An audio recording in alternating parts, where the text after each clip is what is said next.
Fasting taught us a lesson. We are fragile. We feel hunger, and in that fragility, we discover something deeper. We hunger for God. But be careful, not hunger for a harsh judge, but hunger for a father. St. Paul says, "For you did not receive a spirit of adoption, through which we cry, Abba, Father."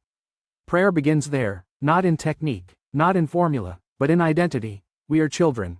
Fasting emptied us. Prayer fills us. Jesus himself, after fasting in the desert, lived by withdrawing to pray. Why? Because the Son lives from the Father. If Christ needed that dialogue, how much more do we? Prayer is not reciting words. It is returning to the origin. It is listening to the Father tell us, "You are my beloved child." We can multiply prayers and never find ourselves. The problem is not praying a lot. The problem is praying without entering into it.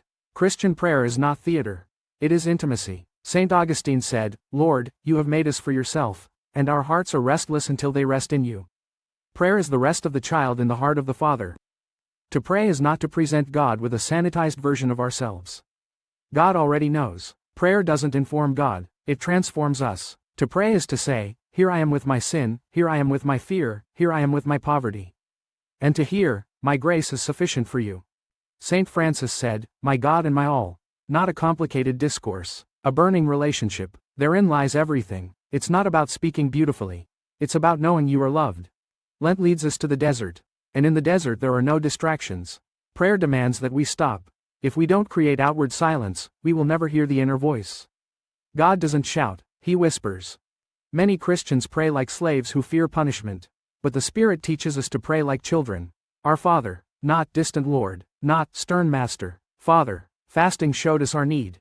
Prayer reveals our dignity. We are needy, but we are loved. Just as fasting is not reduced to the bare minimum, prayer cannot be reduced to fulfilling a precept. Ask yourself this Lent, do I have real time to encounter the Father? Or do I only pray when there is an emergency? Does my prayer transform me? Does it help me live as a child? Let us not be afraid of silence. Let us not be afraid of being alone with God. If fasting showed us emptiness, prayer will show us the embrace.